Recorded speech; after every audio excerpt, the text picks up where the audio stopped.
Archaeology is full of mysteries that challenge our understanding of the past. Some discoveries are so unusual that they force scientists to reevaluate the history of humanity. For instance, in 2018, during excavations in Peru, archaeologists found a burial site containing the remains of more than 200 people, which calls into question our understanding of the scale of human sacrifices in ancient civilizations. Other finds, such as Roman coins discovered in China, point to trade connections between the Roman Empire and the Far East, which were previously considered unlikely. In 2009, in Iraq, archaeologists unearthed clay tablets with inscriptions dating back to the 3rd millennium BCE, containing the earliest known examples of mathematical calculations. These discoveries underscore the importance of continually revisiting and reinterpreting historical data based on new findings. One of the most intriguing finds is a stone artifact from Mesopotamia, which, according to scientists, may be an ancient map showing the locations of vanished cities. The Baghdad Battery, also known as the Parallel Vessel, was discovered in the 1930s in the vicinity of Baghdad, Iraq, and dates back to the period from the 1st to the 3rd century AD. This artifact is a clay pot approximately 25 centimeters tall, containing a copper cylinder and an iron rod placed inside. When filled with an acidic solution, such as vinegar or lemon juice, it can generate an electric current. Studies conducted by scientists, including the German archaeologist Wolfgang Delfs, have confirmed that such a construction could produce a voltage of around 2 volts. This discovery raises many questions about the level of technological advancement in ancient times. There are theories that such devices could have been used for healing or even for galvanization, suggesting that ancient people were aware of certain properties of electricity. A comparison with modern batteries shows that the principle of operation of the Baghdad battery is similar to that of galvanic elements created in the 19th century. This leads one to consider that humanity may have had a concept of electricity long before it was generally recognized. For instance, in ancient Egypt, various methods were used to create electric discharges, which confirms the existence of knowledge about electrical phenomena. However, there are no indications of widespread use of the Baghdad battery, which suggests that it might have been more of a scientific experiment or ritual object rather than a common tool. It is important to note that the Baghdad battery is not the only example of the use of electricity in ancient times. There are also mentions of ancient Greeks using electric fish for medical purposes, which creates an interesting context for understanding how people in different eras perceived and used electrical phenomena. Scientific debates about the purpose and possible applications of the Baghdad battery continue, with each new researcher, including scientists like Robert Boyce, contributing their hypotheses and interpretations. The 18th and 19th centuries saw a rapid development of electrotechnology, but the discovery of the Baghdad battery makes one wonder if many of these knowledge were lost or forgotten. Comparing historical evidence and archaeological findings helps to understand how ancient civilizations interacted with their environment. The uniqueness of the Baghdad battery lies in its demonstration of how simple materials can be used to create technologies that seem modern. 80 years ago, archaeologists could not even imagine that such devices existed, but today we see how they can change our perception of the history of science and technology. The Baghdad battery remains a mystery that continues to attract the attention of scientists and history enthusiasts, as it opens new horizons for research and discussions about how ancient societies could use electricity. The height of the clay pot is approximately 25 centimeters, and the diameter of the copper cylinder is about 8 centimeters, making it sufficiently compact for use in various conditions. The city of Dwaraka, located on the coast of India, is one of the most mysterious objects in Indian mythology and archaeology. According to ancient texts such as the Mahabharata and the Vishnu Purana, Dwaraka was built by the god Krishna when he left Vrindavan to establish a new kingdom. Legends claim that this city was surrounded by walls made of precious stones and had numerous beautiful palaces, temples, and gardens. Archaeological research, which began in the late 20th century, has focused on the area where, according to legend, Dwaraka was located. In the year 2001, underwater archaeologists from the Indian National Research Institute discovered underwater structures that could be the remains of this legendary city. These studies were conducted in the area of modern Dwaraka, located in the state of Gujarat.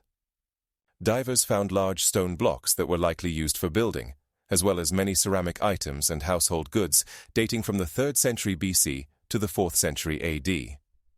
Among the most notable finds were stone columns and foundations that could have been part of palaces or temples.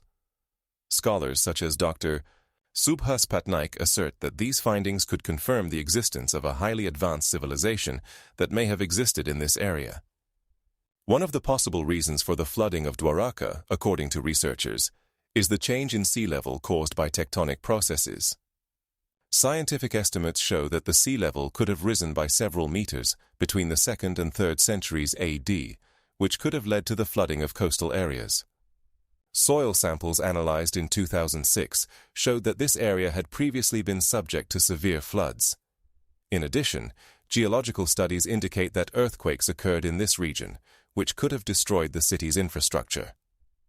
There is a belief that Dwaraka was not just a myth, but a real place that at some point became a victim of natural disasters. For example, in 2008, underwater archaeologists found the remains of structures built of stone that could have been related to navigation, confirming active trade and cultural contacts with other regions.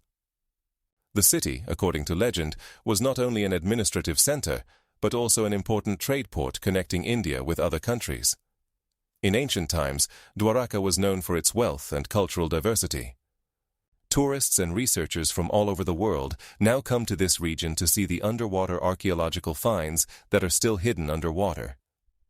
Research continues, and new technologies such as underwater photogrammetry help to recreate images of the submerged city.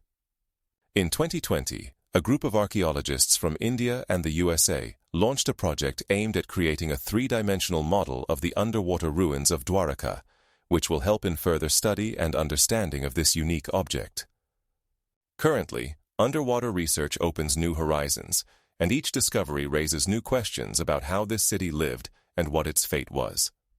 Underwater archaeological research in this region continues to attract the attention of researchers seeking to unravel the mysteries of the ancient world.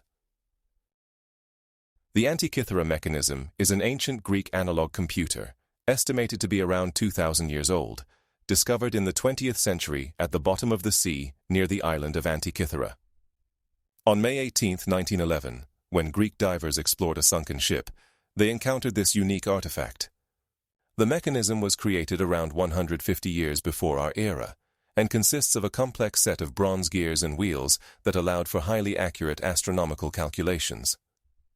The device's structure demonstrates the deep knowledge of ancient Greeks in mechanics and astronomy. Studies using X-rays and 3-dimensional computer tomography have shown that the mechanism consists of more than 30 bronze parts, each meticulously cast and finished. The mechanism used a gear system that could display the positions of the Sun, Moon, and known planets on the ecliptic. For example, the second gear of the mechanism was used to calculate the phases of the Moon and solar eclipses, which were crucial for agriculture and religious ceremonies. The mechanism also had a calendar that tracked the cycles of the Pythagorean calendar, based on lunar cycles. The uniqueness of the Antikythera mechanism lies in the fact that it is one of the earliest examples of analog computing for astronomical purposes. Scholars like Professor Gerardo Vinaino argue that mechanisms of this kind were only known in the 16th century, challenging traditional notions of technological progress in antiquity. With the help of the mechanism, one could predict lunar eclipses with an accuracy of 1 day, as evidenced by its correspondence with historical records of eclipses from that time. Restored models of the mechanism show that it could also calculate the dates of the Olympic Games, highlighting its multifunctionality. Moreover, the device had pointers that indicated the zodiac signs, allowing ancient astronomers to better understand celestial phenomena. In the scientific community, there is ongoing debate about who exactly could have created such a complex mechanism, but most scholars agree that it was the work of highly skilled specialists, possibly in Alexandria, the center of science and culture of the time. In the 2000s, scientists from Duke University and the Institute of Archaeology in Greece conducted experiments to understand how the mechanism worked in practice and were able to create a working model that confirmed its accuracy.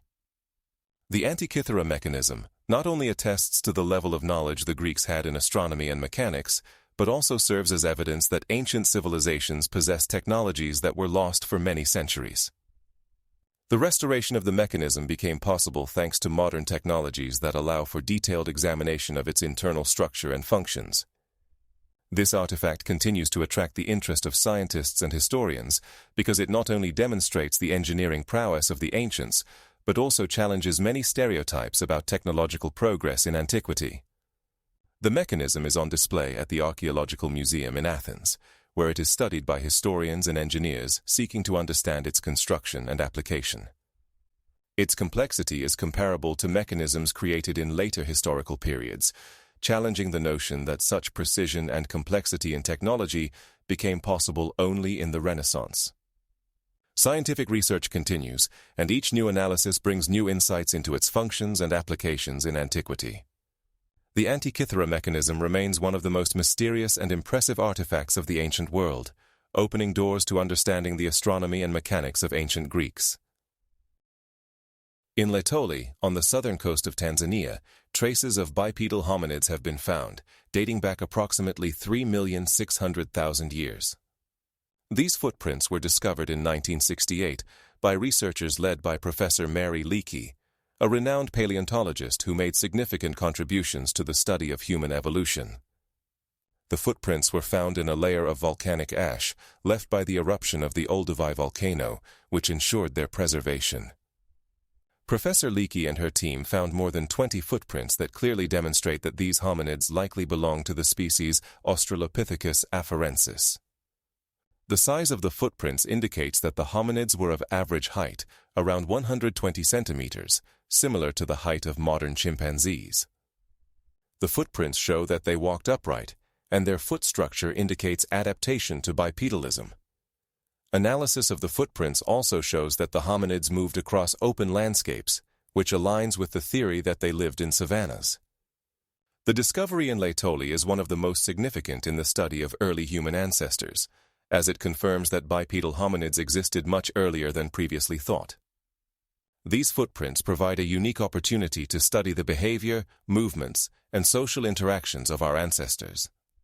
For example, the footprints show that the hominids could move in groups, indicating the presence of a social structure similar to that observed in modern primates. Research using triangulation and photogrammetry methods allows for a more precise analysis of the shapes and sizes of the footprints, which in turn helps in understanding the physical activity and lifestyle of the hominids. Scientists assert that the presence of footprints in Laetoli supports the hypothesis that bipedal hominids began to develop social skills and adapt to various ecosystems. Scientific publications on this discovery continue to emerge, and each new analysis adds new details about how these early Homo sapiens might have looked. For instance, in 2009, a group of researchers from the Institute of Anthropology at the University of California published a study that presented data on how changes in climate could have influenced the migrations of these hominids, which also helps explain their movements and choice of habitats. The footprints in Laetoli are not just footprints. They represent a window into the past, allowing us to better understand how human form evolved in a changing world. The discovery in Laetoli has also sparked new debates about the timing and location of the emergence of bipedal hominids. For example, in 2003, researchers proposed a theory that adaptations to a bipedal lifestyle could have emerged in response to climate change, which led to the disappearance of forests and the appearance of open spaces. This transition might have necessitated new strategies for finding food and shelter. Analysis of the chemical composition of the soil around the footprints in Laetoli shows that the conditions at that time were more humid than they are now, creating a unique ecosystem for the hominids to exist. The footprints in Laetoli have become the basis for numerous studies, and each new discovery in this area adds its own details to the portrait of early humans. The discovery in Laetoli is not just about footprints. It is evidence that bipedal hominids had already adapted to their environment, using their legs not only for movement, but also for social interactions at a level that we are just beginning to understand. Comparison of these footprints with findings from other regions, such as Ethiopia and Kenya, shows that bipedal hominids could have had a wider range of habitats than previously thought. The importance of the footprints in Laetoli in the context of human evolution cannot be overstated, as they provide evidence that the bipedal form of life began to develop long before the appearance of Homo sapiens. Each of these aspects creates a rich picture of how our ancestors lived and evolved. The stones of Iki, discovered in Peru, are unique artifacts that have sparked numerous debates among scientists and researchers. These stones, which contain over 5,000 images, first gained attention in the 1960s when they began to be found near the town of Iki, located in southern Peru. The images on the stones range from dinosaurs to complex surgical procedures, challenging traditional notions of human history and evolution. The most famous of these stones were found by a local farmer who started selling them to tourists in the early 1960s. Research indicates that the images of dinosaurs, such as the Tyrannosaurus and Triceratops, were executed with remarkable detail, suggesting that ancient humans may have interacted with these creatures. However, despite their impressive appearance, many scientists, including paleontologist Dave Scott, argue that these stones are modern forgeries.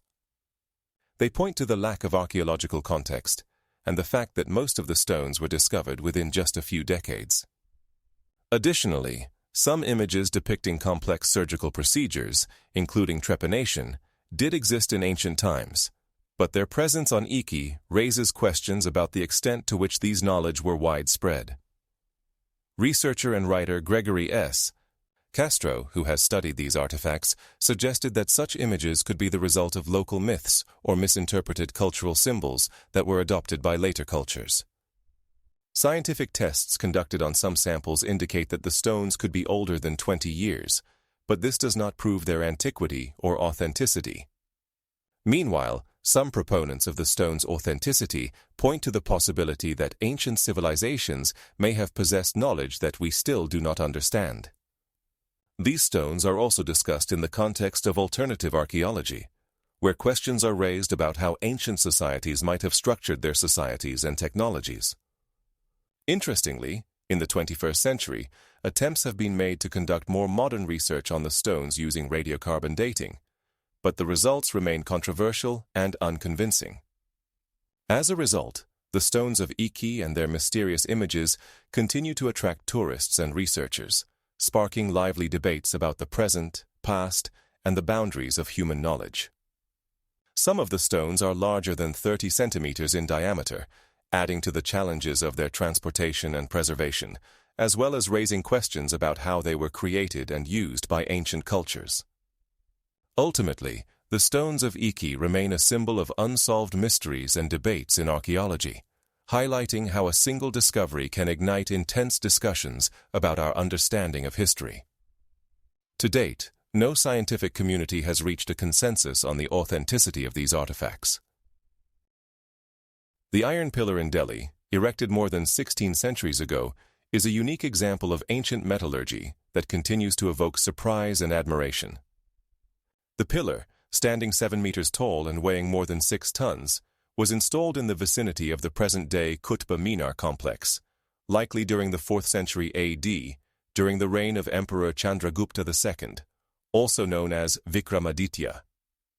Made of iron, the pillar is remarkably resistant to corrosion, challenging contemporary notions of metal durability. This phenomenon has drawn the attention of metallurgists and researchers worldwide, who are trying to understand how ancient craftsmen could create such a corrosion-resistant alloy. Studies have shown that the pillar contains approximately 98% iron and trace elements that contribute to its strength and anti-rust properties.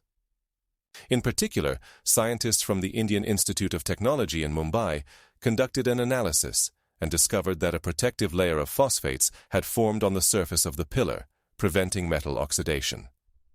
This layer developed through natural processes over centuries, indicating a sophisticated understanding of metallurgy in ancient India. The pillar is adorned with various reliefs and inscriptions, reflecting the high artistic standards of the time. It is not only a technological achievement, but also a symbol of India's cultural heritage. Local legends claim that if someone can walk around the pillar with their eyes closed, their wishes will come true, further attracting tourists and researchers. Beyond its physical durability, the pillar's historical significance and associated myths draw attention. This structure serves as a monument to ancient Indian civilizations, showcasing their mastery in metalworking and architecture. Despite numerous studies, the exact origin of the technology used to create the pillar remains a mystery. Some scientists suggest that ancient Indian metallurgists employed special heat treatment and forging techniques, possibly involving the addition of elements like phosphorus and carbon, which enhanced iron's properties. Currently, the Iron Pillar in Delhi is a subject of study for many scholars who hope to unravel its secrets. This pillar not only attracts historians and metallurgists, but also becomes a focus for chemists and materials scientists seeking to apply ancient methods in modern production. For instance, research conducted in 2000 revealed that the pillar possesses unique mechanical properties that were unattainable with contemporary materials of the time.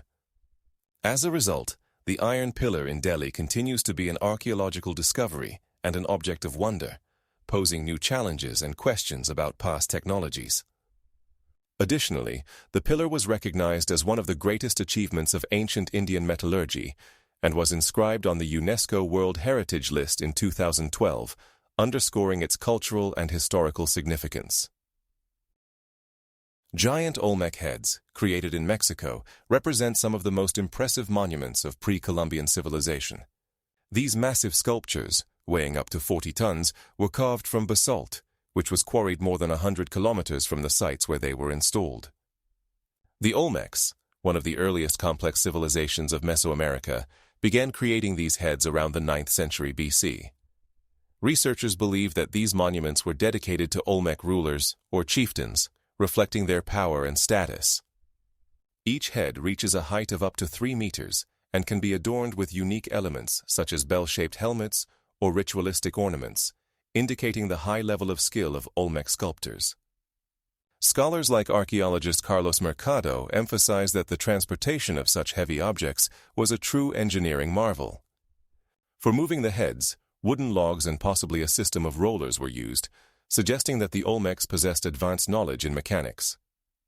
It is also worth noting that the basalt used for creating the heads was located in the area of the modern city of Tuxpan, which itself presents a significant logistical challenge for ancient craftsmen. Olmec heads are usually placed on platforms built of earth and stone, which adds to their imposing status. Currently, around 7 heads are known, found on various archaeological sites such as La Venta and San Lorenzo, each with a distinct facial expression and level of detail. For example, one of the most famous heads, located in La Venta, has characteristic facial features, including wide lips and large noses, which may indicate cultural or ethnic characteristics of the Olmecs. Considering the size and complexity of producing these heads, it can be concluded that Olmec culture possessed not only a powerful social structure, but also highly developed skills in sculpture and architecture. Each head also serves as evidence of the importance of rituals and religious practices, as the Olmecs likely used them in their ceremonies. Research shows that these heads could also have served as symbols of power and unity among various tribes and groups living in the region. The enormous size and weight of the sculptures make them not only architectural achievements, but also true works of art that continue to inspire both contemporary researchers and tourists. Scientific research conducted in recent decades shows that Olmec heads have not only cultural significance, but also represent an important object for studying intercultural connections in ancient Mesoamerica. There are suggestions that the Olmecs may have interacted with other civilizations, such as the Maya, which is confirmed by similar styles in art and architecture. For example, some Mayan monuments exhibit elements borrowed from Olmec traditions. Research by archaeologists also highlights the influence of the Olmecs on subsequent cultures of Mesoamerica, making them significant figures in the region's history. Today, Olmec heads remain not only objects of study, but also symbols of Mexico's cultural heritage, continuing to attract the attention of researchers and tourists from around the world. These giant monuments serve as a constant reminder of the high level of development of ancient civilizations and their ability to create remarkable artifacts that have endured for millennia. Damascus steel, renowned for its unique beauty and strength, has been the subject of admiration and study for centuries. This metal, which was actively used in the Middle Ages for the production of swords and knives, was celebrated for its distinctive wavy patterns, created through specific forging techniques. The secrets of its production date back to the 8th century, when Arab blacksmiths like Abu Bakr began experimenting with various iron and carbon alloys. Damascus steel was made from iron ore mined in the Caspian Sea region and carbon materials such as charcoal. The smelting process involved numerous stages, including heating and rolling, allowing blacksmiths to achieve high strength and flexibility. To create the unique patterns, blacksmiths used a technique known as layered forging. They layered and twisted different alloys and then forged them, resulting in characteristic stripes and patterns. Unfortunately, with the fall of the Arab Caliphate and the subsequent loss of metallurgical knowledge in Europe, the secrets of Damascus steel were lost. In the 17th century, European blacksmiths attempted to reproduce this process, but their efforts were unsuccessful. It is worth noting that in the early 19th century, Swedish metallurgist Johan Nilsson, studying the properties of steel, created an improved version of Damascus steel, known as Swedish Damascus steel. This metal was used in European swords and knives, but it still fell short of the original. In the 20th century, scientists began to re-examine ancient methods using modern technologies such as scanning electron microscopy. This allowed for a deeper understanding of the structure and composition of Damascus steel, although a complete understanding of all the nuances that allowed ancient blacksmiths to create this unique material remains elusive. For example, in 2009, a team of researchers from Brown University, led by Dr. Michael Goodwin, analyzed samples of Damascus steel found in ancient swords and discovered that they contained elements previously considered insignificant, such as nickel and vanadium. These elements may have been introduced during the smelting process, but the exact mechanism of their influence on the properties of steel remains a mystery. Scientists also note that the combination of specific smelting conditions, carbon content, and materials used created a unique microstructure that gave Damascus steel its famous properties. Research shows that Damascus steel possesses high strength and the ability to retain sharpness, making it ideal for weaponry. The secrets of Damascus steel production remain an unsolved puzzle for the modern metallurgical world, and each new step in this direction opens new horizons for understanding ancient technologies. Scientists continue to study samples found in various archaeological excavations to understand how ancient blacksmiths achieved such exceptional results. As a result of many experiments and research, scientists have concluded that for the production of Damascus steel, not only the chemical composition, but also the temperature regime, time, and cooling method must be taken into account. A study conducted in Sweden in 2020 showed that the quenching process, which uses various liquids, also affects the quality of the steel. Researchers found that the use of specific oils or water solutions can significantly change the mechanical properties of the finished product. Therefore, Damascus steel represents not just a metal, but an entire era in the history of metallurgy that continues to inspire awe and intrigue both scientists and history enthusiasts. Stonehenge is one of the most famous megalithic monuments in the world, located in the southwest of England, near the city of Salisbury. This mysterious complex dates back approximately 5,000 years and was built in the 3rd millennium BC. Initially, Stonehenge was a circular earthen mound surrounded by a ditch, but later, massive stones were erected on its territory. The main vertical stones, known as sarsens, reach a height of around 7 meters and can weigh up to 30 tons. These heavy blocks were quarried from a sarsen quarry located about 25 kilometers from the monument. However, the question of how people of that time, without modern technology, could transport such heavy stones over distances of more than 200 kilometers remains a mystery. Research shows that a combination of methods was used, including wooden sleds that could move over the ground, as well as special water-filled channels. In some cases, it is believed that the stones could have been floated down a river, which would have significantly simplified their transportation. It is also important to consider that in ancient times, there were communities with significant organizational skills that could coordinate such large-scale projects. According to archaeologist Mike Parker Pearson, thousands of people could have been involved in the construction of Stonehenge, requiring careful planning and resources. It is worth noting that the stones were not only a symbol of the community's strength, but also served as an astronomical tool. Research shows that Stonehenge was used for observing solar and lunar cycles, which greatly helped ancient people in planning agricultural work. For example, on the day of the summer solstice, the sun rises exactly over one of the entrances to the circle, indicating the precision of the astronomical knowledge of the ancient builders. In addition to the sarcens, stones from Wales, known as dolerites, were also brought, which were transported over a distance of about 300 kilometers. These stones can weigh up to 5 tons, and their transportation remains a subject of debate among scientists.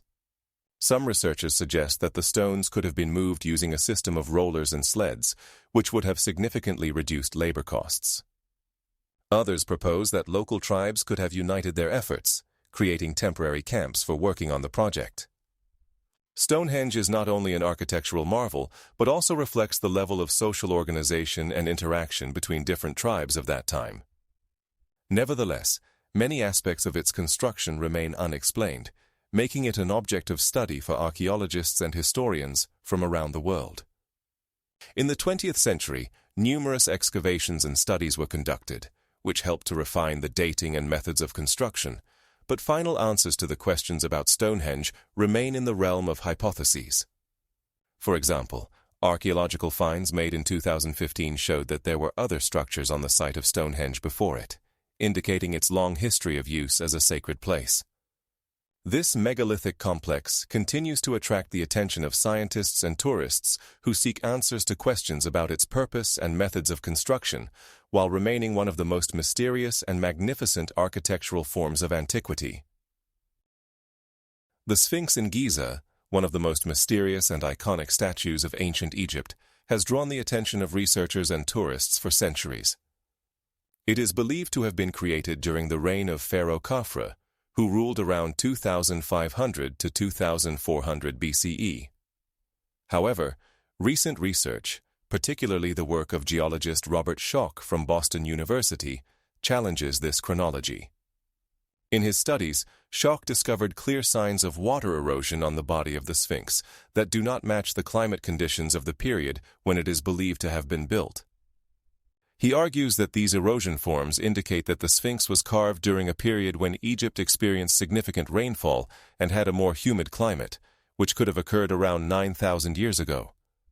This discovery raises the question of whether the Sphinx could have been created long before the officially accepted dates, challenging our traditional understanding of Egyptian history. Other researchers, including archaeologist Kenton T. Stern from the University of California, also suggest that the evidence of water erosion may point to more ancient civilizations that could have preceded the known Egyptian culture. Currently, there is no consensus on the age of the Sphinx, and many historians continue to debate the possible timeframes of its creation. These debates are ongoing, and many aspects remain unresolved. For instance, some scientists propose that advanced technologies were used in the construction of the Sphinx, which could confirm its older age.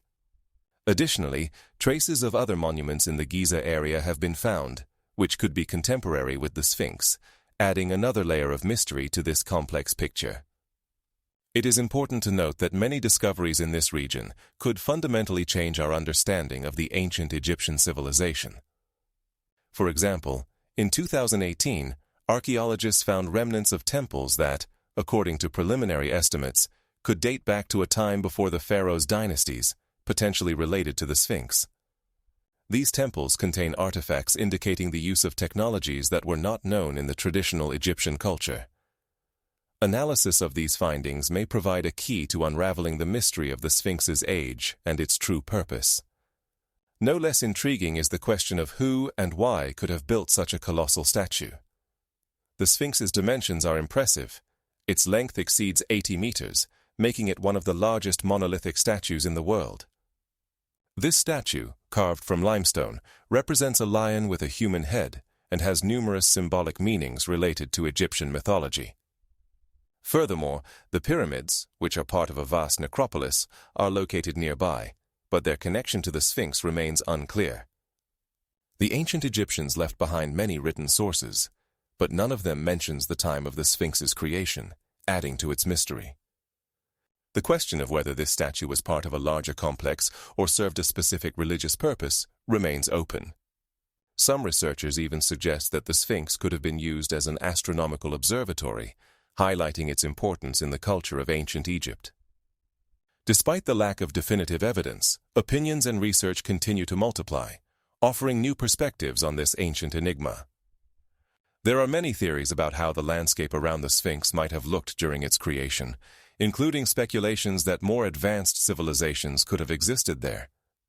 Scientific research and archaeological excavations continue to provide new data that could change our understanding of the Sphinx and its significance in ancient Egyptian culture. It is important to note that many of these theories are based on the analysis of physical evidence, such as geological studies, as well as the comparison of data from various historical sources. For example, radiocarbon dating results from 2009 showed that the limestone layers from which the Sphinx was carved could have formed much earlier than previously thought. These data could significantly influence our understanding of the chronology and development of the Egyptian civilization. The Sphinx continues to captivate both scientists and the general public, as it is a symbol of the mystery and grandeur of the ancient world. The Puma Punku complex in Bolivia is one of the most mysterious and debated archaeological sites in the world. It is located near the city of Tiwanaku, at an altitude of over 3,600 meters above sea level. The construction of this complex dates back to around the 8th century AD and is associated with the culture of the Puquidos, who preceded the Incas. Puma Punku is renowned for its massive stone structures, composed of enormous blocks weighing tens of tons. The largest stone blocks measure up to 8 meters in length and weigh more than 12 tons. They were cut with such precision that the joints between them in some places are less than 1 millimeter. This raises many questions about the methods used for their cutting and transportation. Archaeological research has shown that the stones were cut from local andesite volcanic rock, which was easy to work with but strong enough to retain its shape. However, the ways in which the ancient inhabitants could achieve such precision remain unclear. Some scientists suggest that primitive stone and bronze tools were used for these purposes, but no definitive evidence has been found. Moreover, some blocks have complex indentations and carvings that seem completely out of place for the technologies of the time. For example, blocks have not only straight angles, but also rounded edges, which are difficult to explain without the use of advanced technologies. In the 18th century, when Spanish colonizers first encountered this structure, they were amazed by its scale and quality of construction. Puma Punku is often considered an example of a highly developed civilization with engineering knowledge that we cannot explain based on our current understanding of ancient cultures. Numerous theories, including the theory of external intervention or the use of lost technologies, arise from the study of this site. In the 21st century, research continues, and many archaeologists are trying to unravel the mysteries of Puma Punku by conducting geophysical studies and analyzing stone samples. For instance, in 2006, a group of scientists, led by Dr. John Hopkins from the University of California, conducted an isotopic analysis that showed the stones were processed using more complex methods than previously thought. Additionally, in 2000, archaeologist Gabriel Brown discovered that some blocks had traces of tools that did not match known stone-cutting methods. This discovery raises the question of what technology they used. Research indicates that creating such complex forms as those found in Puma Punku may require not only powerful equipment, but also knowledge of geometry and engineering, which contradicts the notion of primitive tools of that era. It is also worth noting that Puma Punku is part of a larger complex known as Tiwanaku, which includes structures like the Sun Temple and the Sun Gate, built with similar precision. These structures indicate a high level of organizational structure in society capable of undertaking large-scale construction projects. Interestingly, there are no traditional signs of construction work in Puma Punku, such as stone debris or remnants of construction sites. This suggests that the stones may have been processed on-site, which also raises questions about traditional methods of transportation and processing. There are speculations that the ancient inhabitants used a system of canals for transporting blocks, but direct evidence of this theory has not been found. Puma Punku continues to remain a mystery for scientists and tourists alike. Every year, thousands of people visit this unique place, drawn by its architectural beauty and mystery. The site is a UNESCO World Heritage Site, which confirms its significance for world culture and history. Puma Punku not only amazes with its architectural precision, but also sparks interest in the technologies that could have been used for its creation, leaving many questions unanswered. In the Taklamakan Desert in China, researchers discovered numerous mummies known as Tarim mummies, which caused a sensation in the scientific world. These mummies, dating back approximately 4,000 years, belong to people of the European race with red hair and light skin. During excavations conducted in the 1990s, archaeologists found more than 100 mummies, some of which were remarkably well preserved due to the unique climatic conditions of the desert. For example, in 2000, Chinese archaeologists led by Professor Zhou Hongwei investigated burials in the vicinity of the city of Urumqi and discovered a woman's mummy with long red hair and blue eyes, which is an extremely rare occurrence in the region. These findings challenged traditional notions of human migrations along the Silk Road, as the path was not yet actively used during the time these mummies existed. While most of the Central Asian population had Mongoloid features, the Tarim mummies exhibit European characteristics, suggesting possible migrations or contacts between different ethnic groups. Research by David D. Owen indicates that these people could be descendants of Indo-Iranian tribes who migrated from the West. Scientists also noted that the burial practices of the Tarim people included elements characteristic of ancient European cultures, such as the use of textiles created with complex weaving technologies. For instance, many mummies were wrapped in woolen fabrics with intricate patterns, indicating a developed textile industry. DNA analysis conducted in 2012 showed that the mummies had genetic markers typical of European populations, such as R1A and R1B, further confirming their European origin. These discoveries not only draw attention to cultural exchange in the early stages of history, but also raise questions about how ancient peoples moved and interacted with each other. It is important to note that many of the mummies were found with artifacts such as ceramics, jewelry, and tools, which demonstrate the level of development of their civilization. For example, in one of the tombs, figurines depicting people and animals made of ceramics were found, dating back to around 800 BCE.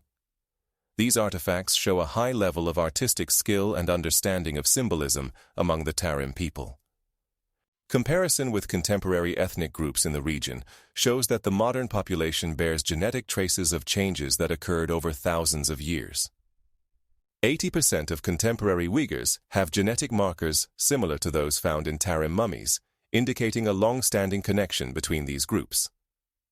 The Tarim mummies offer a new understanding of ancient migrations and cultural interactions in Central Asia, as well as raise questions about how these processes shaped the formation of China's multicultural society. Research continues, and each new discovery adds new details to this complex picture.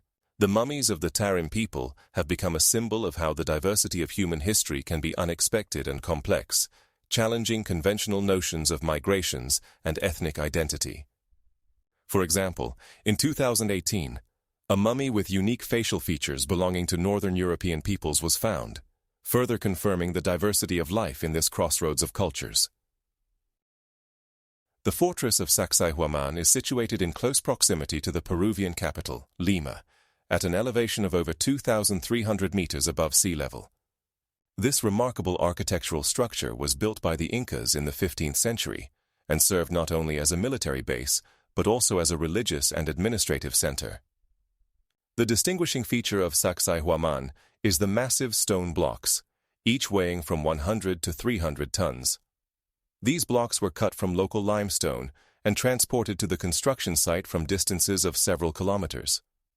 Notably, the blocks were so perfectly fitted together that even a knife blade cannot be inserted between them.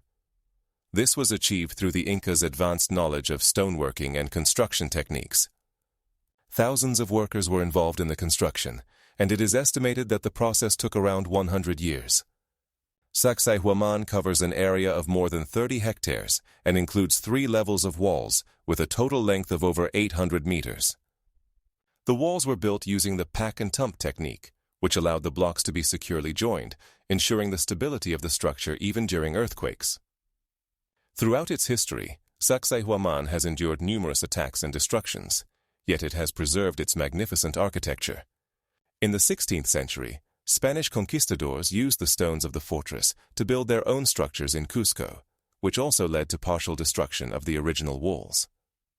In the 20th century, Sacsayhuaman became the subject of serious archaeological research, including the work of the Peruvian archaeologist Ricardo Elias Aparicio, who conducted extensive excavations in the 1970s, uncovering numerous artifacts such as ceramics, tools, and remains of sacrificial rituals. These findings demonstrated that the fortress was not only a defensive structure, but also a center of Inca religious life. Sacsayhuaman is also the site of the annual Inti Raymi festival, dedicated to the sun god, which attracts thousands of tourists from around the world. Archaeological research continues to this day, revealing new layers of history that help us better understand Inca culture and their achievements in architecture and engineering. Sacsayhuaman is one of the most outstanding examples of Inca architecture and continues to inspire awe with its grandeur and technological sophistication. The walls of the fortress reach a height of 6 meters, and some of the blocks are over 8 meters long. Sacsayhuaman is protected by UNESCO and is not only a historical monument, but also a symbol of Peru's rich cultural heritage. Roman dodecahedrons are mysterious bronze 12-sided figures that were discovered in various parts of the Roman Empire, starting from the first half of the 1st century AD. Today, more than 100 specimens of these artifacts are known, and their purpose remains a subject of debate among historians and archaeologists. Each dodecahedron has 12 faces, with various holes of different diameters, ranging from 1 to 4 centimeters, located on each face. The sizes of the dodecahedrons vary from 5 to 20 centimeters in height, and their weight can reach 1 kilogram. They are often made of bronze, but there are also examples made of stone. Archaeological findings indicate that dodecahedrons were used in different regions, including modern-day Germany, France, Britain, and even in the territories of Roman Italy. In some cases, they were found in the context of Roman military camps, which has led to theories that they could have been used as navigational tools or instruments for measuring angles. For instance, in 2008, a dodecahedron was found in Germany, which, based on its placement, could have been part of an instrument for determining the height of stars. However, despite numerous hypotheses, none of them has been definitively proven. Some researchers, such as Dr. Klaus Schmidt, suggest that these objects could have been used as children's toys, given their shape and size, which facilitate manipulation. Other scholars claim that they could have served as ritual objects used in various religious ceremonies. For example, in 2005, a dodecahedron was found in Britain, which is believed to have been part of a ritual related to the harvest, as its holes are ideally suited for placing candles. It is interesting to note that some specimens show signs of corrosion, which may indicate that they were used in conditions of high humidity or even submerged in water. There are also theories linking dodecahedrons to astronomical observations, considering their possible use as instruments for determining time based on solar or lunar light. For example, in 2010, archaeologists in Rome discovered a dodecahedron that, according to their interpretation, could have been used for determining the time of day using sunlight passing through the holes. This approach would be similar to the sundials used in ancient Rome. Another intriguing theory suggests that dodecahedrons could have served as a game instrument, similar to modern dice games. Some researchers point out that the holes and faces could have been used for scoring in various gambling games that were popular in the Roman Empire. For example, gambling games mentioned by Roman authors such as Cicero and Pliny the Elder can be cited. However, despite all these hypotheses, none of the uses has been definitively confirmed, and dodecahedrons remain one of the most intriguing mysteries of Roman archaeology. Their presence in such diverse territories as Britain and Germany also raises questions about cultural exchanges and possible paths of technology dissemination in antiquity. They could have been not just tools, but also symbols of certain social statuses or rituals, adding to their historical significance. From a technological perspective, the production and use of such complex objects as dodecahedrons demonstrate that Roman craftsmen possessed high skills, indicating the development of metallurgy at that time. For instance, based on the analysis of findings, it can be asserted that the bronze alloys used for their manufacture were selected for their strength and resistance to corrosion. Therefore, Roman dodecahedrons remain an unsolved mystery, highlighting the complexity and diversity of life in ancient Rome. Metal spheres from Klerksdorp were discovered in South Africa in deposits dating back 2.8 billion years. These unusual objects were found in the early 1990s in an area known as Klerksdorp, in the northwest province of South Africa. The first mentions of them appeared in the works of geologists studying iron ore deposits. The spheres have diameters ranging from 2 to 10 centimeters and are characterized by 3 parallel grooves running across their surface. These grooves resemble the traces of mechanical processing, which has sparked numerous debates about the origin of these objects. Some researchers suggest that the spheres could have been formed naturally through crystallization or metamorphism, while others propose that they are remnants of ancient technological activity.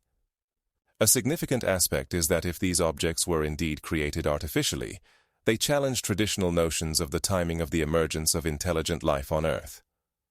For example, the finds in Klerksdorp predate the appearance of single-celled organisms, raising the question of the possible existence of a highly advanced civilization long before the appearance of Homo sapiens.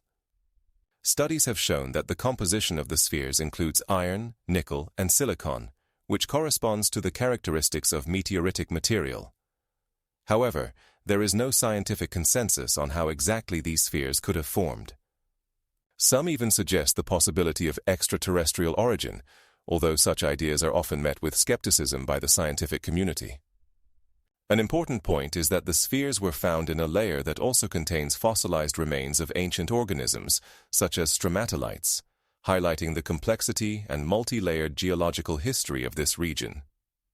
The spheres of Klerksdorp are a subject of discussion at many scientific conferences and publications, where geologists and archaeologists attempt to find rational explanations for their origin. In 1989, geologist Dr. Frederick P. Hirsch, studying the findings, stated that if these spheres are indeed man-made, it would change our understanding of the ancient history of Earth. Despite numerous theories, many scientists continue to believe that these objects are simply natural geological formations. However, each new analysis and new discovery only fuels interest in the mystery of the Klerksdorp spheres, making them one of the most discussed topics in the fields of geology and archaeology. The study of these objects continues, and in the future, new data may shed light on their nature and origin. Currently, the spheres are in the collections of museums in South Africa, where researchers and enthusiasts of antiquity can view them. A significant fact: the spheres of Klerksdorp are among the oldest metallic objects found on Earth and continue to spark controversy and questions among scientists and adventurers. The Nazca lines in Peru are enigmatic geoglyphs created between 2,000 and 600 years before our era. These massive drawings, depicting animals, plants, and geometric shapes, can reach up to 300 meters in length and are best appreciated from a bird's-eye view. The most famous geoglyph, the hummingbird figure, is approximately 110 meters long and appears as if it were drawn from the sky. The area covered by the lines spans about 500 square kilometers, and their purpose remains unknown to this day. One popular theory suggests that these geoglyphs were used as astronomical calendars. Some researchers, such as archaeologist Marco Antonio Morale, propose that the lines could have aligned with the movements of the sun and moon, serving as guides for ancient peoples in their agricultural cycles. For instance, the lines might have indicated the points of the equinoxes and solstices, allowing for precise determination of planting and harvesting times. However, not all scientists agree with this hypothesis. Some, like archaeologist Eduardo Mercado, believe that the lines could have been ritual paths used for ceremonies related to the worship of gods. There are even theories suggesting that the geoglyphs served as landing strips for extraterrestrials. While such ideas may seem eccentric, they do have their proponents, and some researchers point out that the shape of certain lines does resemble runways. For example, long and straight lines like the Line of the Wise could be interpreted as prepared for the landing of some extraterrestrial craft. Nevertheless, the scientific community generally views such theories with skepticism, emphasizing that there is no compelling evidence of extraterrestrial civilizations interacting with ancient peoples. More down-to-earth explanations, such as the use of geoglyphs to create symbolic spaces or as part of rituals, appear more plausible. Some researchers, like archaeologist Christopher D. Hayes, suggest that the lines were used for ritual purposes, possibly to create a sense of sacredness in the place. Additionally, the geoglyphs could have served as orientation points for pilgrims, as evidenced by finds on nearby sacred hills. It is important to note that the Nazca lines are not the only such geoglyphs in the world. In Chile, for instance, there are the Paracas lines, which also represent mysterious drawings, albeit less well known. Research into geoglyphs has been ongoing since the early 20th century, and many discoveries have been made, but many questions remain unanswered. In the 20th century, advances in aviation allowed scientists to study the lines in greater detail and even discover new geoglyphs that had previously gone unnoticed. In 2012, for example, a group of archaeologists led by Dr. José Miguel Astudillo discovered additional figures that were previously unknown. These findings only add to the mysteries surrounding the Nazca heritage, leaving room for new theories and interpretations. The complexity and diversity of the Nazca lines, their uniqueness, and their mysteriousness continue to attract the attention of scientists and tourists from around the world, prompting many to wonder what the ancient creators of these geoglyphs intended to convey. In the 18th century, when the geoglyphs were first documented by Europeans, their scale and detail were as astonishing as they are today. The lack of understanding of their purpose has given rise to endless debates and disputes within the scientific community, where each new discovery can change our understanding of these ancient symbols and how ancient peoples perceived the world around them and their place within it.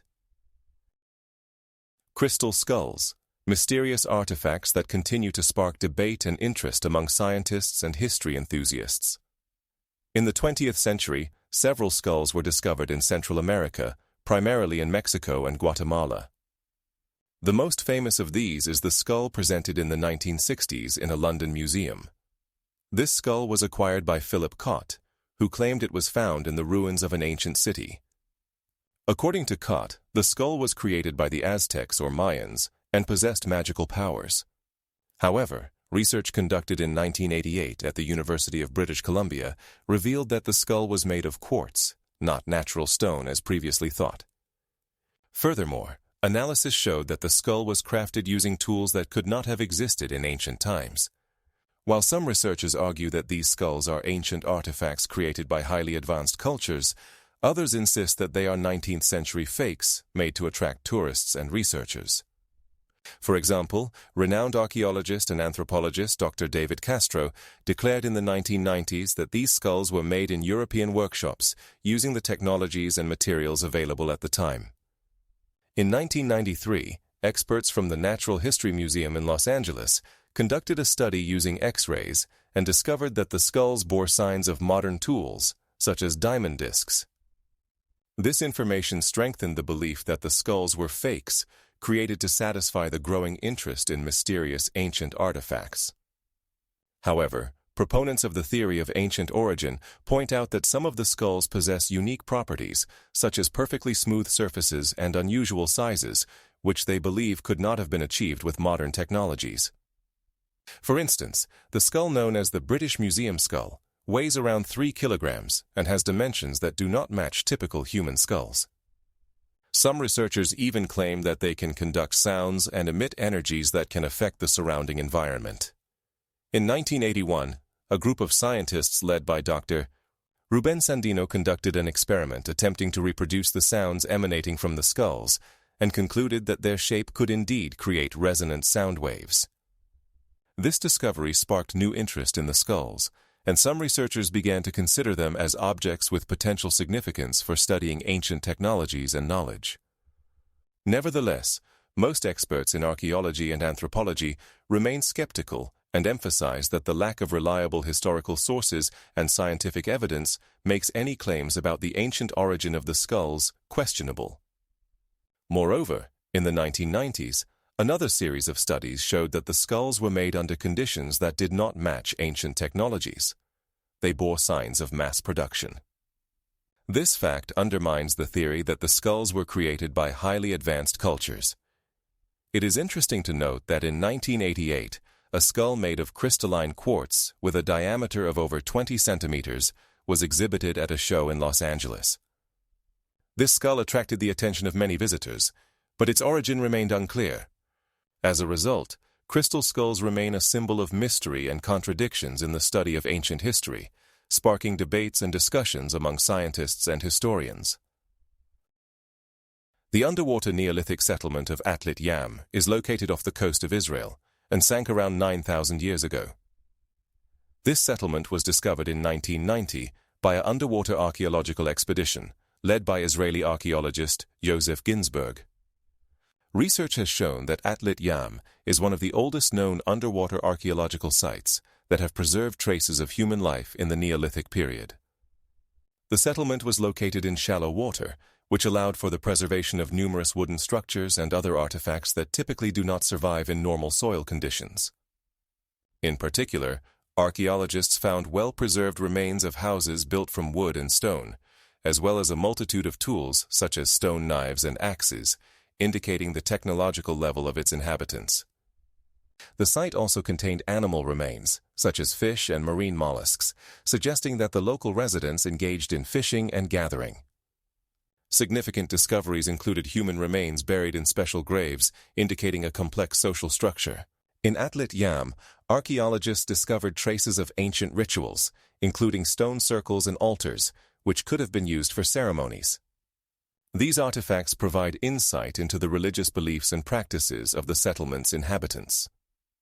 Remarkably, many of the found items, such as ceramics and jewelry, demonstrate high-quality craftsmanship and artistic expression. The ceramics from Atlit Yam are notable for their unique forms and decorations, suggesting trade with other cultures. Underwater research indicates that the settlement may have been flooded due to a rise in sea level caused by the end of the last ice age. Despite its ancient origins, this underwater settlement continues to attract researchers because it provides unique data on human life in the Neolithic period, their way of life, culture, and interaction with the environment. The findings from Atlit Yam have become an important part of the study of Neolithic cultures in the region, shedding light on the development of agriculture and a settled lifestyle.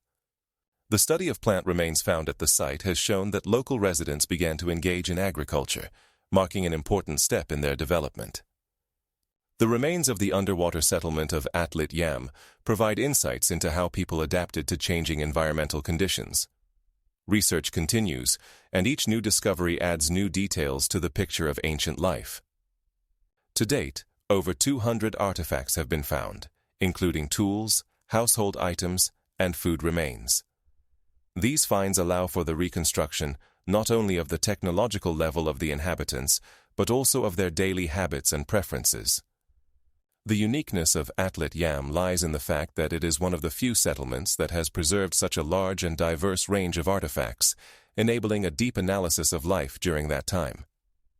Archaeologists continue to conduct excavations, and each year new data is added, enriching our understanding of the Neolithic period and its impact on contemporary society.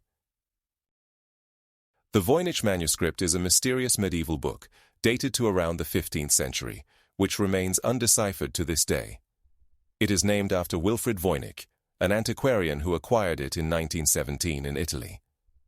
The manuscript contains approximately 260 pages, written in an unknown language that does not match any known alphabet. Researchers assert that the language may be fictional, as its structure and vocabulary bear no resemblance to known writing systems. Each page of the manuscript is filled with illustrations of strange plants and astronomical phenomena that do not correspond to real species or celestial objects. For instance, the illustrations depict plants with peculiar forms that seem to be a mix of known species and fantastical creatures. These images suggest that the author likely possessed a rich imagination or used symbolic representations. The manuscript is divided into several sections, including botany, astronomy, biology, and recipes, indicating the diversity of topics that may have interested its creator. One of the most studied sections is the botanical one, which features more than 70 plants, many of which are unidentified. This leads to the hypothesis that the manuscript could have been a medical or alchemical reference book, although its true purpose remains unknown. Scientific research on the manuscript has been conducted by many scholars, including cryptographers, linguists, and historians, but no consensus has been reached on its content. Some researchers, such as Professor George Bailey of Oxford University, suggest that the text may be a cipher created to protect knowledge. Others, like Dr. Janet Baker, believe that the manuscript is simply a mental game created for entertainment. In 1930, an analysis of the text using statistical methods revealed that the language's structure is too consistent to be a random collection of words, raising the question of its possible significance. In the 21st century, researchers began using machine learning and artificial intelligence to analyze the manuscript, but progress has been modest. There are many theories about its origin. One of the most popular suggests that the manuscript was created in Central Europe, possibly in Bohemia, where there were many scholars and alchemists at the time. For its creation, both Latin and other languages may have been used, which further complicates the decipherment process. The manuscript contains astronomical diagrams that may depict various astrological events, indicating that the book could have been used as an astrological reference. The study of these diagrams shows how different celestial bodies were positioned at specific times, suggesting that the manuscript may have been used for predictions or rituals. In recent years, numerous books and articles have been devoted to the Voynich manuscript, but its mysteries remain unsolved, and it continues to captivate researchers and enthusiasts of mysteries. To this day, it can be seen in the rare book collection of the Yale University Library, where it has been kept since 1930 as part of the collection of rare books. 80 years of study have not led to its decipherment, and the manuscript remains one of the most enigmatic works of medieval literature. Paracas turtles, discovered in Peru, represent a unique example of an ancient animal world that has sparked debate among researchers. These turtles, belonging to the Paracas culture era, existed approximately 2,000 years ago, and their remains were found in burials along the Pacific coast. The shape of the turtles is unusual. Their shells have an elongated contour, which may indicate intentional deformation applied by ancient people. Archaeologists such as Dr. Manuel Salas from the University of Lima suggest that such deformation could have been part of ritual practices related to the cult of turtles. In the cultures of ancient South American peoples, animals often held symbolic significance, and turtles were no exception. Some researchers, including anthropologist Dr. Jose Martinez, argue that such a form could be the result of natural genetic mutations, casting doubt on the intentional deformation theory. The findings of these turtles have allowed scientists to establish that the sizes of their shells varied from 40 to 70 centimeters in length, adding complexity to their biology. In some cases, the shells of the turtles had unusual patterns that could serve as additional indicators of their status in society. This discovery underscores how diverse life was in the Paracas culture, where animals not only served as a food source, but also played a significant role in rituals and mythology. It is important to note that most of the findings were made in the Paracas region, where archaeologists have studied cemeteries dating back to the 1st century BC.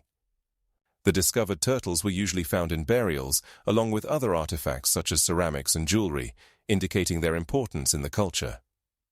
These findings also confirm that the Paracas people had a developed system of beliefs, where turtles could symbolize long life or protection.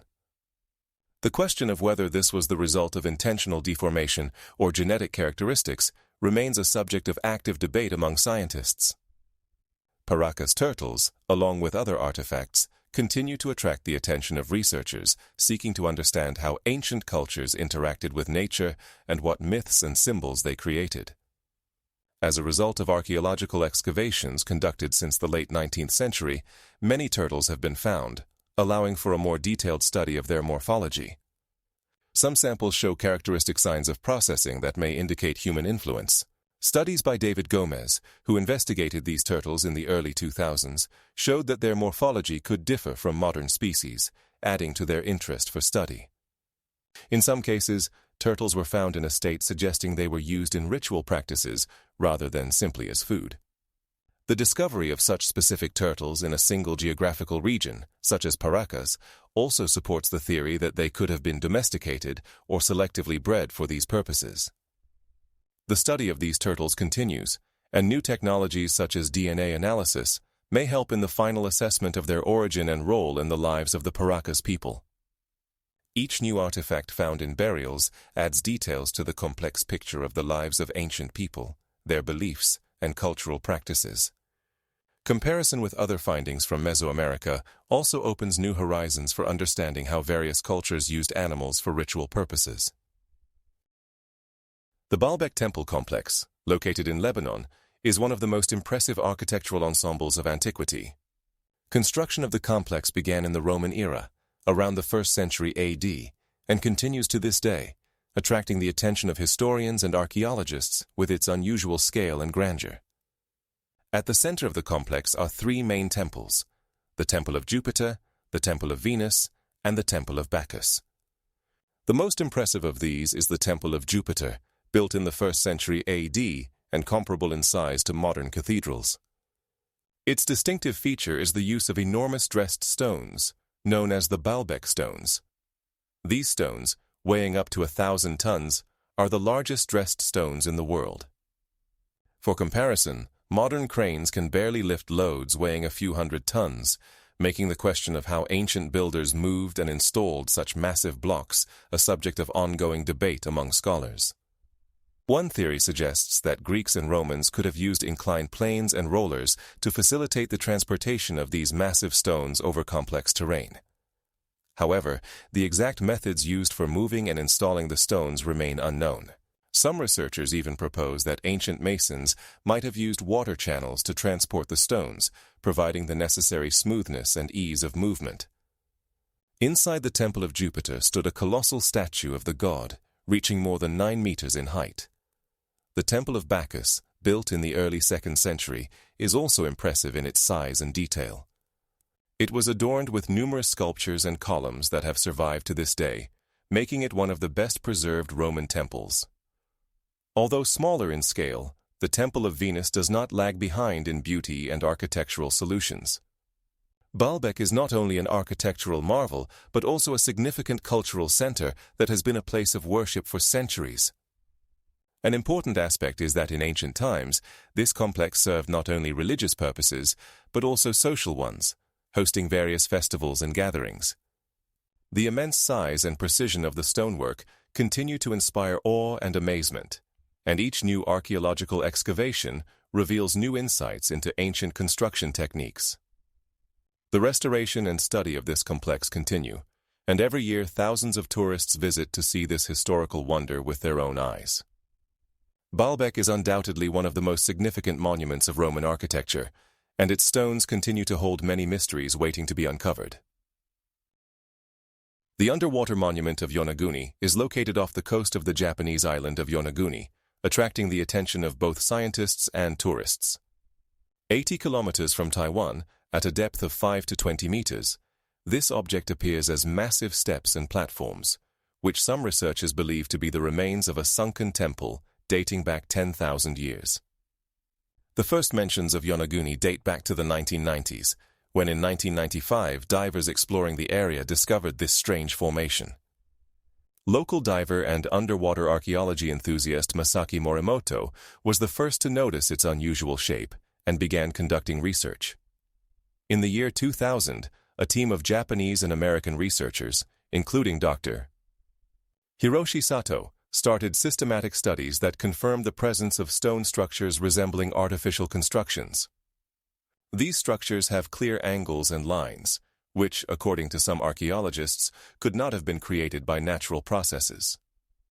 Supporters of the hypothesis about its artificial origin point to the presence of stairs, platforms, and other architectural elements that could indicate that it was a sacred place or a cultural center from prehistory.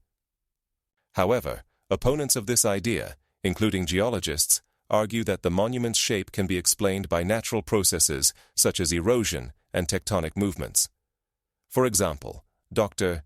Mitsuo Kawamura from Tokyo University believes that the structural features were formed by natural phenomena such as wave erosion and underwater earthquakes. Scientific debates about the true nature of the monument continue, attracting interest from both scientists and tourists eager to see this mysterious place. 8 years ago, in 2015, a group of researchers from Osaka University, led by Professor Takashi Tokune, conducted new geophysical studies that showed that the underwater structures indeed have characteristics typical of artificial objects.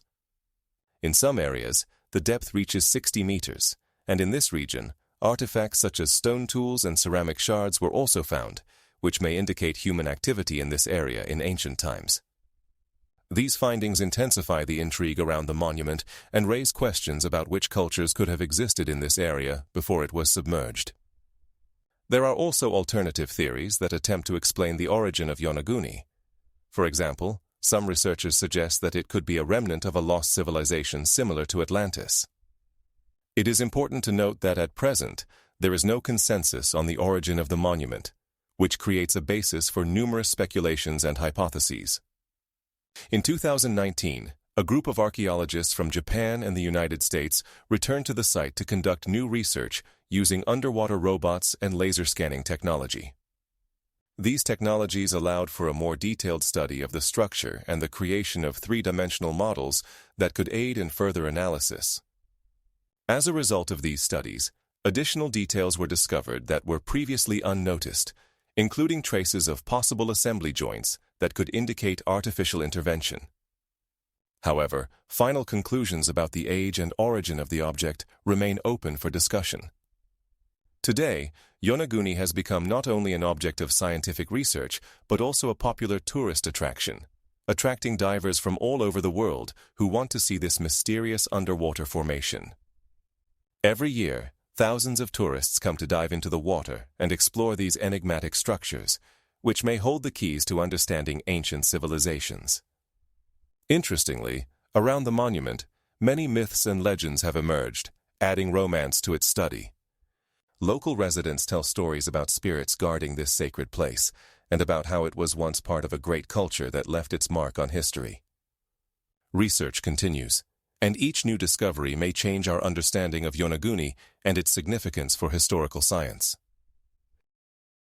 The London Hammer is an artifact that has sparked debate among researchers and historians.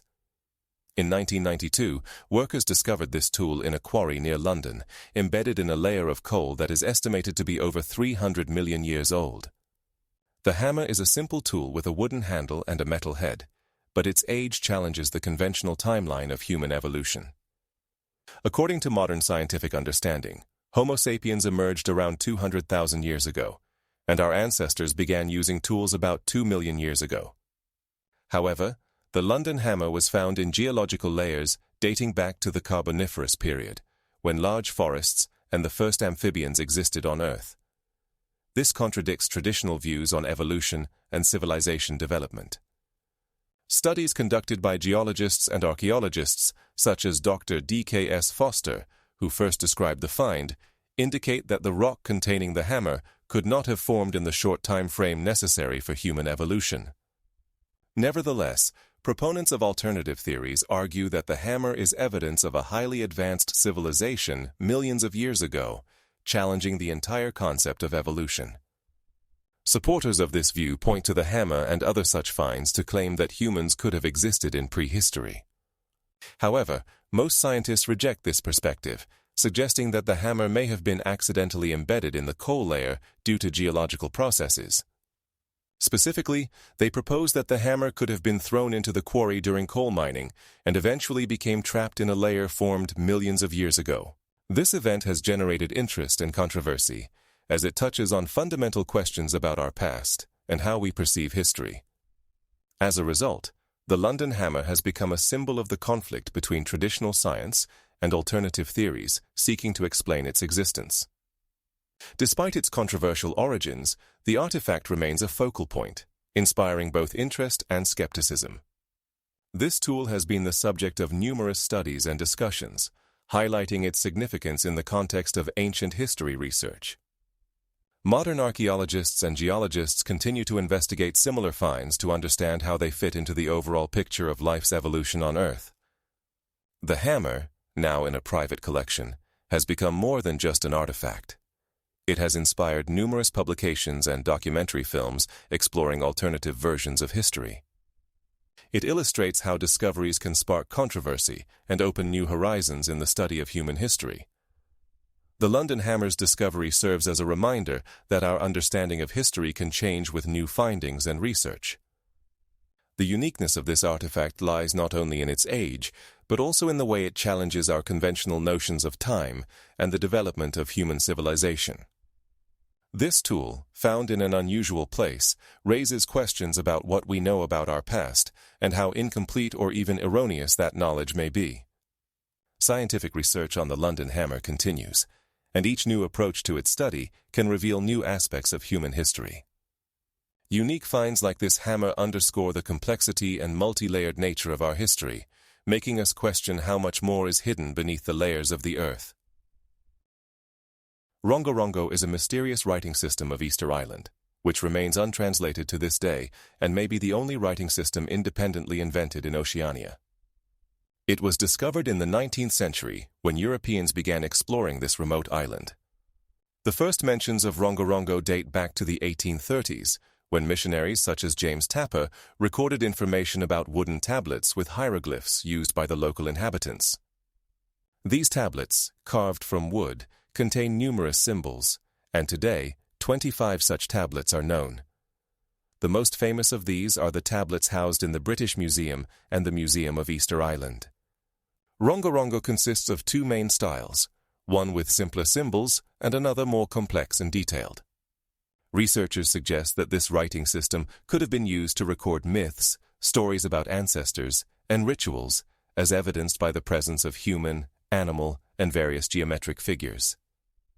Despite numerous attempts at decipherment, such as the work of linguist Tom Davis in the 1990s and the research of Edward Sapir, none have led to a successful understanding of the system. Scholars note that Rongorongo may represent a logographic system where each symbol can denote a whole word or concept, significantly complicating the decipherment process. Given that the writing system was used in an isolated society, it may not have counterparts in other writing systems, making it unique and a valuable object of study. Some researchers suggest that Rongorongo emerged in response to the society's need to record information, similar to processes in other cultures, such as Mesoamerican civilizations. However, due to the lack of context and incomplete data, scientists remain uncertain about its true meaning and purpose. Interestingly, there is no known record that confirms the use of Rongorongo as a system of writing for business or administrative purposes. Despite the damage caused by European colonizers who destroyed the island's culture, Rongorongo continues to be a symbol of the identity of the Easter Island people. Today, there are numerous theories about the origin of Rongorongo, including the hypothesis that it could have been borrowed from other writing systems, but none have sufficient evidence. Considering all this, Rongorongo remains one of the most intriguing and unsolved mysteries in human history. Each new approach to its decipherment brings hope for understanding not only the writing system, but also the culture that created it. It is important to note that practically all researchers agree that Rongorongo is an exceptional object of study that can shed light on the history and social structures of the ancient oceanic region. Currently, it is known that Rongorongo includes more than 200 different signs, each of which can have multiple meanings, making its decipherment an incredibly complex task. These signs are carved into wood, and most tablets are made from the wood of the tor tree, indicating the high skill of the local carvers. Remarkably, although Rongorongo has not been deciphered, it continues to attract the attention of researchers and history enthusiasts worldwide. In Wyoming at the beginning of the 20th century, so-called Stonefield dwarfs, miniature mummies, were discovered, sparking heated debates and numerous theories about their origin and nature. These mummies were found in the Stonefield area in 1931, when construction workers stumbled upon strange remains that were significantly smaller than normal human skeletons. Initially, the mummies were displayed in a local museum, where they were measured and documented. Researchers noted that the length of the mummies varied from 30 to 40 centimeters, which puzzled anthropologists and archaeologists.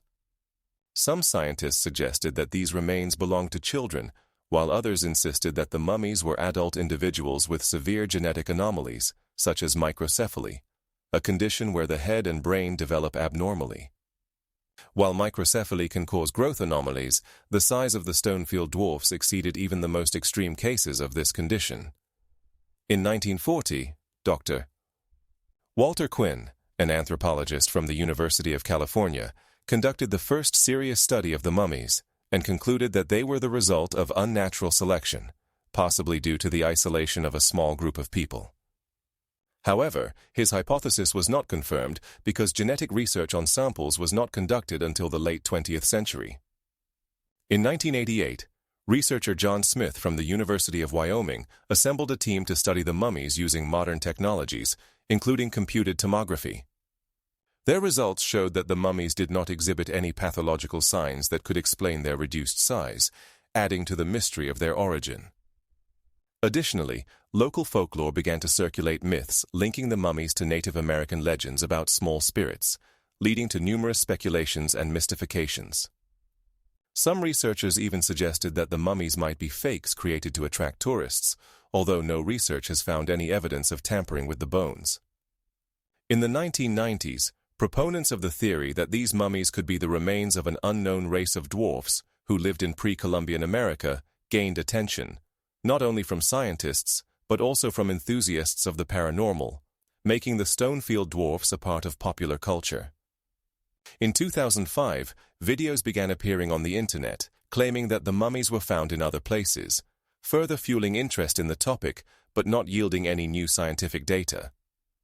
Ultimately, despite numerous theories, the Stonefield dwarfs remain one of the most mysterious archaeological finds, with ongoing debates about whether they represent human developmental anomalies or are remnants of ancient myths and legends that defy scientific explanation. Today, the mummies are housed in the Wyoming Museum, where they continue to attract the interest of researchers and tourists. The Indus Valley Script, which existed around 4,000 years ago, is one of the most mysterious chapters in human history. This script was used by the Indus Valley Civilization, also known as the Harappan Civilization, which flourished in the territories of modern Pakistan and northwest India from the 3rd millennium BCE. Unlike other ancient writing systems, such as Egyptian hieroglyphs or Mesopotamian cuneiform, the Indus Valley Script remains undeciphered, challenging our understanding of the development of writing in the ancient world. Archaeologists have discovered more than 400 different signs, often found on seals and ceramic artifacts, but their meaning remains unknown. One of the most famous discoveries was made in the 20th century in the cities of Harappa and Mohenjo-Daro, where seals with animal images and symbols were found. The sizes of these seals vary from 2 to 4 centimeters square, suggesting they were used for marking goods or identifying individuals. Some researchers suggest that the script may have been related to trade, as the Harappan civilization actively exchanged goods with neighboring cultures, including Mesopotamia, as evidenced by the discovery of Indus goods in Sumerian cities. However, the lack of long texts and context for interpreting individual symbols makes understanding difficult. The script often appears in rows, which may indicate a linear direction of writing, but the lack of a clear structure makes any hypotheses about grammar and syntax purely speculative. Moreover, many symbols repeat on various artifacts, suggesting a logographic system, but without a key to deciphering, we remain in the dark. In the 21st century, some researchers, such as Professor A.K. Pandit, have proposed theories about possible parallels between the Indus Valley Script and other modern writing systems, but facts do not support these conjectures.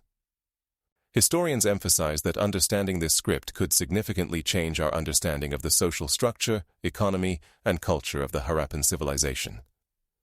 For example, if it turns out that the signs represent not just trademarks, but complex literary or religious texts, this could alter our perception of Indian history. Research continues, and new technologies, such as machine learning methods, are used to analyze symbols in the hope of finding patterns that could lead to deciphering. Nevertheless, we cannot yet say with certainty how and why this script emerged. The discovery of the secret of the Indus Valley Script could be a sensation in archaeology and history, providing new data on early human civilizations and their methods of communication. The Indus Valley Script could be the key to understanding how languages and writing systems developed in the ancient world and how they influenced cultural and social processes. At present, it is known that the script was used within a geographical area of approximately 1 million square kilometers, indicating the scale of the Harappan civilization. Each discovered artifact provides new data, but no direction has yet led to definitive conclusions about the meaning of the signs. The Phaistos disk is a clay disk with a diameter of approximately 22 centimeters, discovered in 1961 in the ruins of the Palace of Phaistos on Crete, dating back to around the 2nd millennium BCE. The disk features more than 200 symbols that represent a unique writing system, though they remain undeciphered to this day. Archaeologists believe the disk was used for ritual or administrative purposes, but the exact function and content of the text remain a mystery. The symbols on the disk include images of people, animals, geometric shapes, and various objects, suggesting it might have been used as a calendar, book, or even a game. Research indicates that the symbols on the disk could be linked to Minoan hierarchies, but there is no consensus among scholars about the specific information they convey. Some researchers, such as Professor Graham Hancock, have proposed theories that the disk could contain information about religious rituals or myths associated with the Minoan civilization. Others, like Professor John Chadwick, have suggested it might be an early form of writing preceding the Greek alphabet. Notably, the disk was created using printing technology, with symbols printed on fresh clay material using printing matrices, which was unique for its time. There are more than 30 different symbols, and their variety indicates the complexity of Minoan culture. Currently, the disk is housed in the Archaeological Museum of Heraklion, where it attracts tourists and researchers from around the world. Scientists have been trying to decipher this enigmatic artifact for over a century, but no theory has been definitively proven. Various approaches have been proposed, including the use of computer technologies and linguistic analysis, but none have yielded a definitive result. It is important to note that the Phaistos disk has become a symbol not only of the Minoan civilization, but also of the very mystery of the ancient world, captivating the interest of historians, linguists, and archaeologists. Remarkably, the disk was found in the context of other significant discoveries, such as Minoan frescoes and other artifacts, which help create a more comprehensive picture of life on Crete during that period. However, the disk, with all its mystery, remains in the shadows of these discoveries, as its true meaning and use have not yet been revealed, making it one of the most intriguing objects in the history of archaeology. Scientific research continues, and new technologies such as X-ray fluorescence and three-dimensional computer tomography may help analyze the disk and unravel its secrets in the future. Nevertheless, the Phaistos disk remains an unread text that continues to stir the minds of researchers and history enthusiasts. The enigmatic rings of Bahistan are unique metallic artifacts discovered in the mountainous regions of southern Afghanistan, particularly in the province of Bahistan. Embedded in the rock, they remain one of the most intriguing mysteries of archaeology. First mentioned in the mid-20th century, these strange objects were found by local residents during agricultural work and hunting in the 1930s. The rings vary in diameter, reaching up to 1 meter, and are made of alloys containing copper, tin, and sometimes lead. Studies conducted in the 2000s suggest that these rings were likely created between 2000 and 1400 BCE, making them some of the oldest metallic objects in the region. However, their exact purpose remains unknown. Some scholars propose that the rings could have been part of an irrigation system, as ancient canals were found in the area. Other theories suggest they may have been used for ritualistic purposes or as part of some structure, but no definitive evidence supports these hypotheses. In 2000, a group of archaeologists led by Dr. Edward Grievous of Cambridge University conducted detailed studies on metal samples extracted from the rings and found that their composition is unique to the region. This discovery has further fueled interest in the rings and their possible origin. The research also revealed traces of metalworking, indicating that ancient people had knowledge of metallurgy. Local legends about the rings include stories that they were left by ancient gods or extraterrestrials, adding to their mystique. Despite numerous attempts to understand their creation and purpose, no theory has provided sufficient evidence for a definitive explanation. These metallic rings remain an unsolved puzzle, captivating archaeologists and historians worldwide. Surrounded by high mountains and difficult terrain, the rings of Bahistan continue to entice researchers who hope to unravel their secrets and perhaps one day learn more about their role in the lives of ancient people. Interest in the rings grew when a large-scale archaeological expedition was conducted in the area in 2003, attracting international researchers. During this expedition, other artifacts such as pottery and tools were also found, indicating the presence of ancient settlements. Some of the discovered items date back to the Bronze Age, confirming that the region was inhabited by people with advanced technological skills. The facts about the rings of Bahistan remain shrouded in mystery, and despite numerous theories, their true purpose and origin still await discovery. Göbekli Tepe is the oldest known temple complex, located in southeastern Turkey, which was built around 12,000 years ago, predating the beginning of agriculture. This complex features massive stone obelisks and circular platforms carved from limestone, serving as sites for ritual activities. Archaeologists believe that Göbekli Tepe may have functioned as a gathering and religious center for tribes that did not yet know settled life and agriculture. The discovery of this site in the 1990s by Professor Klaus Schmidt of the German Archaeological Institute was a true revolution in our understanding of human history.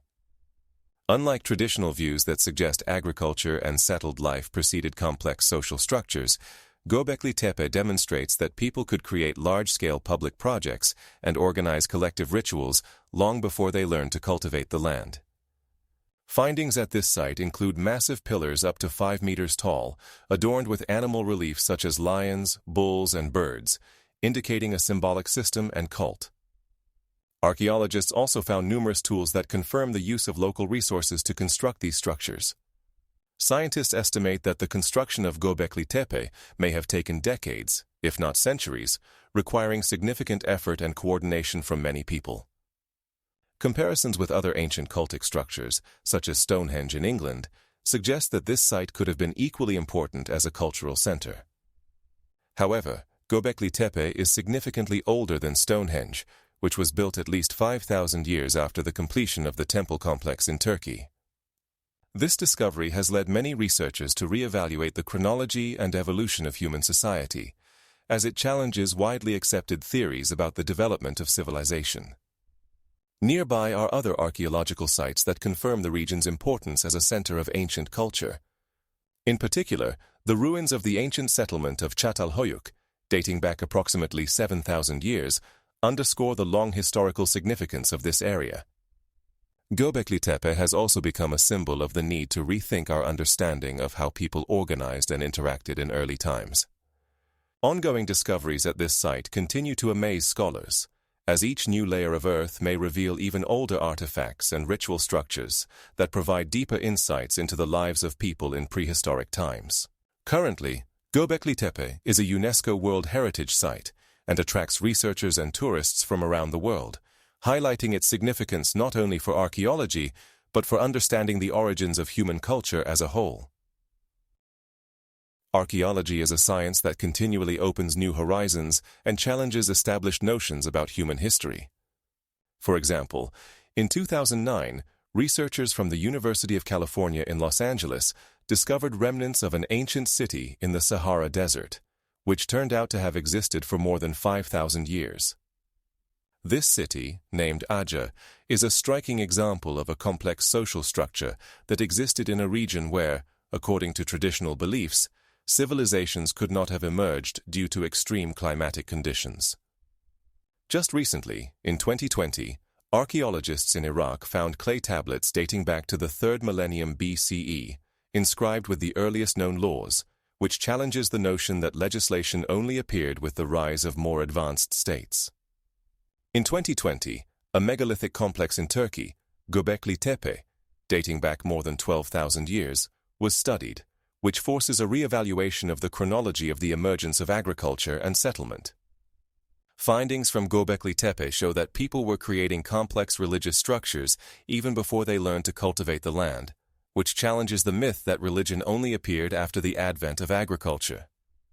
In 2001, a group of researchers led by Professor John Curtis from the British Museum discovered the remains of an ancient city in Iran, which, according to preliminary estimates, could have been the capital of one of the lost civilizations, adding new nuances to the understanding of the region's history.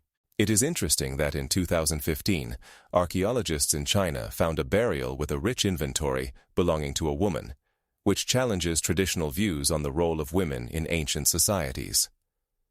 These discoveries show that women held important positions in society, not just passive participants. Each of these findings underscores that our history is far more complex and multi-layered than we previously thought. In 2016, in Peru, the remains of an ancient civilization with architectural elements characteristic of the Incas were found, which challenges the linear approach to the study of South American culture. These artifacts show that the Incas inherited and adapted the achievements of more ancient civilizations, changing our understanding of their history. Archaeology, as a science, continues to develop, opening new research methods, such as the use of DNA analysis to study ancient remains, which allows us to restore genetic ties between different cultures and peoples. In 2018, in Norway, a well-preserved Viking ship was found, which could be used for research, allowing us to look at Viking maritime routes and trade connections with other peoples in a new light. Research shows that Vikings not only raided, but also established trade connections over long distances. These examples highlight that archaeology not only discovers new artifacts, but also helps us better understand how people lived, worked, and interacted with each other in the past. Many of these findings challenge long-held myths and theories that were once considered axioms. Each new discovery becomes a part of a large mosaic that requires reassessment and reinterpretation. For example, finds in the area of Baghdad in 2009 showed that Mesopotamia was much more multinational and multicultural than previously thought. Research shows that in the 17th century BCE, this region had extensive trade networks connecting different cultures and peoples. Archaeology continues to challenge our views of the past, and many mysteries of humanity still await resolution. In 2020, in China, tombs with unique artifacts were found, indicating complex burial rituals that existed more than 2,000 years ago.